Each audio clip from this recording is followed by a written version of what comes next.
Gabriela, the market reaction here. So Dow's up a nice 162 points, got a further boost by that recent data, it looks like. S&P goes positive. How do you read the market reaction to jobs? What does that tell you? Well, Sarah, I think in this huge list of events and data we had this week, I think really the jobs data ranks a little bit further down the list. The market had already reacted quite strongly to the dovish Fed tilt, as well as to the progress or seeming progress on the trade talks front.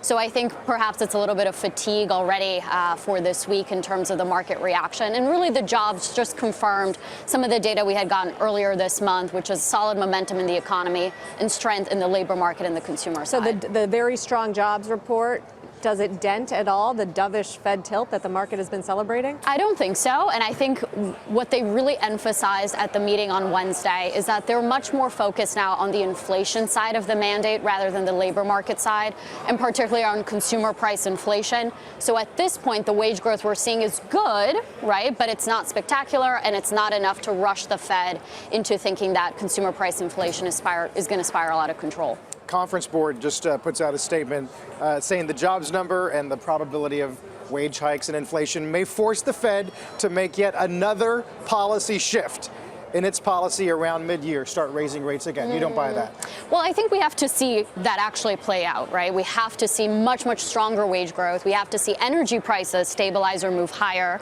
We have to see actual consumer price inflation move up, as well as a reduction in risk, which they emphasized, right? So I think the Fed, at this point, with rates where they are, they can afford to be more flexible. Diane, how do you read today's numbers as it relates to Fed policy and the market? Well, I don't think this is going to change the Fed's policy right now. I think one of the most important things is the distortions we did get from the shutdown. And there was some double counting done there. We saw a lot of workers, 500,000 workers in a month, forced to take on part-time from full-time jobs. That increased the participation rate, but many of those workers were furloughed workers that were not paid, either government workers that were not paid seeking part-time work to make ends meet during the month, or contractors who were not paid seeking jobs. So that really is a distortion in the data. We also had 175,000 workers on temporary layoffs that jumped during the month, were the furloughed workers who weren't looking for those part-time jobs in the unemployment rate. So I think the participation rate got a little extra lift from some of the double counting. We also saw the actual acceptance of jobs. Many employers who might have been looking and wanting for workers saw them temporarily in the month of January, and that helped them to buoy the payroll numbers as well. But a lot of the jobs in these part-time sectors, leisure and hospitality, warehousing and trucking, retail, were all the leaders. And as Steve pointed out, the big gain from construction, I'm in the middle of the polar vortex, which is now melting away. But during the survey week, we had unusually mild winter weather, which was helping construction and many of these other sectors. Diane, you were way ahead of everybody in predicting that the Fed may cut next. I wonder if anything in the last month or two has changed your view in any way. You know, I had the Fed actually raising rates in June, and then cutting at the end of the year. So now I've washed it out for the year and have them on the sidelines much of the year. I think what they're going to do is really wait and see. And this data does not, they want a strong labor market. They don't want to stop that. And the wage gains just aren't enough. I think a lot of the wage gains, it's important to point out, more than even what Steve said on compositionally, we've seen much of the wage gains at the lower end of the wage scale. We're not seeing them on the higher end of the wage scale, even among college educated workers and people getting new jobs. And that's something that I'm kind of concerned about, is that the composition of job gains remains not as high skilled as we like, and there's a lot of underemployed millennials out there. So what do you think the implications are for the stock market, the bond market, and the dollar if we don't get any Fed action for the rest of the year? Does that mean we just revert back to higher across the board, Gabrielle? I think it's a positive for risk sentiment, right? I think the fear at the end of December, that extreme despair we had gotten into, part of that was driven by fears the Fed would over-tighten and cause a recession this year. So the fact that they're a little bit more cautious, they're on pause, perhaps not raising rates anymore, that actually prolongs the expansion, which is good for risk assets. So equities, it's good for things like credit, high yield. And I would add, it's very good for emerging markets, right? Because it has been leading to a weaker dollar, which traditionally is really, really good for that asset class. Everybody loves emerging markets right now. Well, that despair just went too far in the EM side as well last year, right? I think we're due for a bounce back. Diane, you know, there is still a recession debate out there, and I guess numbers like this proves that there's still a lot of confidence from employers that they want to keep hiring. My only question is how much of a lagging indicator is jobs? I mean, when you think late cycle, you think about a tight labor market.